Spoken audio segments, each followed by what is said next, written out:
What happens when a government agency decides that court orders don't matter?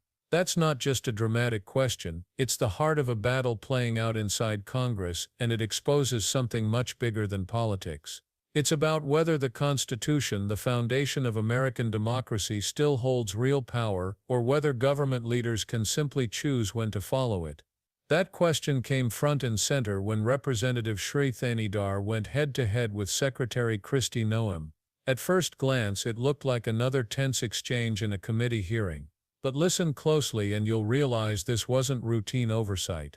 It was a clash about the survival of checks and balances, a test of whether the government still answers to the law, or whether the law itself is becoming optional for those in power. Thanedar set the tone immediately. Member, Secretary Noem, the Constitution of the United States establishes a federal government divided into three branches. It is Congress that makes the laws, the President who takes care that the laws are faithfully executed, and it is the Judicial Department that says what the law is.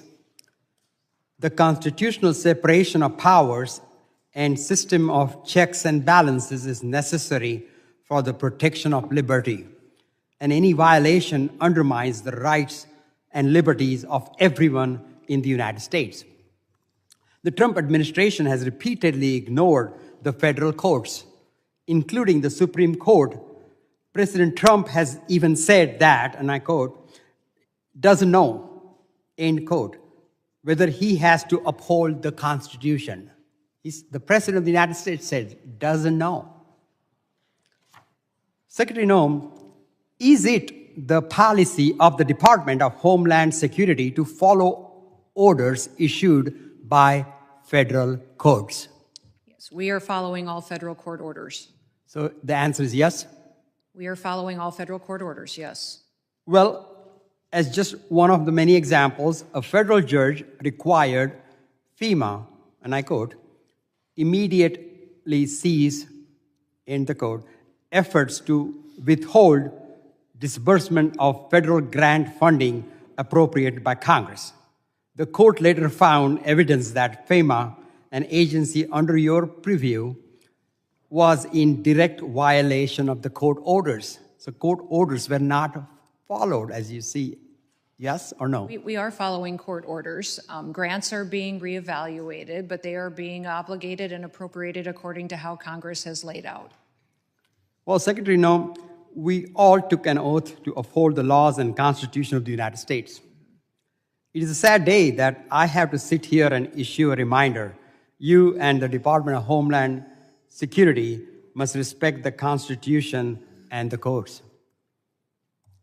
Mr. Chairman, I want to yield my rest of my time to the gentleman from New York. Gentleman yields. Mr. Goldman's recognized. Thank you, Mr. Thanedar. Secretary Noem, your opening statement includes a lot of data and numbers, but it doesn't mention asylum. He reminded Noem, and by extension the Department of Homeland Security, of something every official swears, the oath of office: to uphold the Constitution of the United States, not to uphold party politics, not to protect an administration, not to defend power for its own sake, but to serve the Constitution and the people. That oath exists because the Constitution designed a system of three branches. Congress makes the laws, the President enforces them, the judiciary interprets them. That balance is not symbolic, it's the very mechanism that guards liberty. And when one branch ignores the other, when the executive shrugs at the judiciary, history shows us the consequences are never small. Democracies do not collapse overnight. They collapse when one branch quietly begins to claim authority over the rest. So Thanedar asked the obvious but essential question: does the Department of Homeland Security follow federal court orders? A yes or no question. And Noem, without hesitation, said yes. She repeated it. She insisted they follow every order. On the surface it sounded reassuring. But Thanedar didn't stop there. He brought receipts. He cited an example that shredded her claim. FEMA, which operates under DHS authority, had been ordered by a federal judge to release disaster relief funds immediately. Not eventually. Not after review. Immediately. The order was clear, written in black and white, and yet FEMA failed to comply. The agency dragged its feet withholding funds in direct violation of that ruling. That's when the contradictions became undeniable.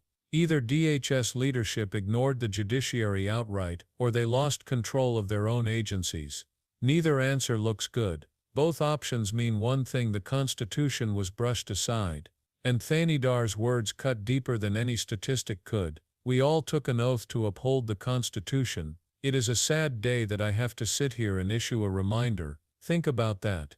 A member of Congress reminding a cabinet secretary of her sworn duty. That isn't business as usual. That's a red flashing alarm. But why does this one fight matter so much? Because the consequences ripple outward. If FEMA can ignore a court ruling on disaster funding, what's to stop other agencies from ignoring rulings on civil rights, on voting access, on healthcare protections, or environmental safeguards? Once government leaders treat court rulings as optional, the entire system of checks and balances begins to unravel. This is not just a bureaucratic squabble, it's about whether the rule of law still binds the executive branch. And when that chain snaps, history tells us exactly what comes next: concentrated power, lost freedoms, creeping authoritarianism. Thanedar's challenge was more than political theater. It was a line in the sand, a warning about how fragile democracy becomes when leaders dismiss the judiciary. And here's the part that should make you stop and think this isn't abstract. It's not just Washington insiders clashing in hearing rooms. It's about you. Imagine your community hit by a hurricane or wildfire.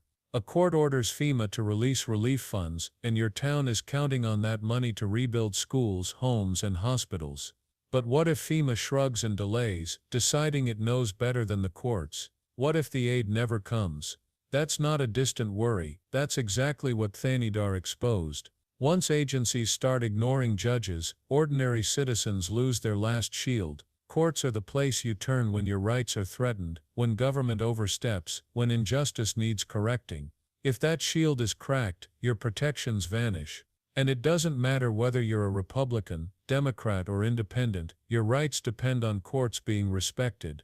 Thanedar pressed this point with precision. He wasn't arguing about a single program or a single grant. He was demanding accountability. He was saying that if the Constitution means anything at all, then no agency, no secretary, no administration can place itself above the law. And in that moment he reminded Americans of a simple truth: once accountability becomes optional, democracy itself is on borrowed time. Now, some defenders of DHS tried to spin the FEMA example. They claimed the funds were being re-evaluated, that processes were still underway.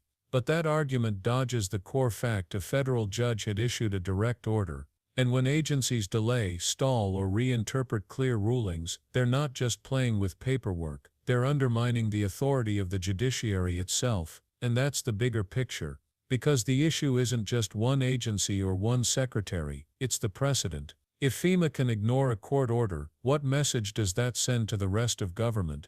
What happens the next time a ruling protects civil liberties, voting rights, or free speech, and the executive branch simply decides it doesn't feel like complying? If courts can be sidelined, then no law, no ruling, no right is truly safe. This is how democracy erodes, not in a single collapse, but in small dismissals of accountability that pile up until checks and balances are nothing more than words in a textbook. And that's what made Thanedar's persistence so important. He forced the record to reflect what was really happening. He refused to let Noem hide behind easy assurances. He reminded the American people that defending the Constitution is not optional. And this brings us back to you. Because what's at stake isn't just a congressional hearing, it's your future. It's your disaster aid, your health care, your community funding, your civil rights. If government agencies can pick and choose which court orders they follow, then citizens are left defenseless. The last line of accountability disappears, and when accountability dies in silence, democracy doesn't last long after. That's why Thanedar's words should echo beyond Capitol Hill. They're not just a reminder to one secretary, they're a reminder to every American that vigilance matters. That democracy isn't self-sustaining, it survives only if the people insist on it, only if the people demand that leaders respect the rule of law. Because the Constitution is not a suggestion, it is the supreme law of the land. It doesn't belong to presidents or cabinet secretaries. It belongs to the people. And when officials try to treat it as optional, it's up to the people to push back, to speak up, to refuse to look away. So don't treat this as just another heated exchange in Congress. Treat it as a wake-up call. If FEMA can ignore a judge in Washington, then tomorrow it could be your community left without relief, your rights left without protection, your voice left without power. This story is not about headlines, it's about the foundation of liberty itself, and that's why this moment matters so much. Because when Thanedar pressed Noem, he wasn't just scoring political points, he was reminding America that accountability cannot survive if we're willing to look the other way. He was saying that the oath to uphold the Constitution must still mean something, and that every official, no matter how high their office, must answer to the law. If you believe that no agency, no secretary, no president should be above the Constitution, then this is the time to stay engaged. Share this story, keep the pressure on. Let those in power know that Americans are watching, because the day the courts can be ignored without consequence is the day democracy itself starts to slip away. And if you care about protecting the Constitution, if you care about keeping accountability alive, then don't just watch and move on. Make your voice part of the record. Because the Constitution doesn't defend itself, it relies on all of us to defend it. And if we fail to demand that leaders respect the rule of law, we may wake up to find that the law no longer protects us at all.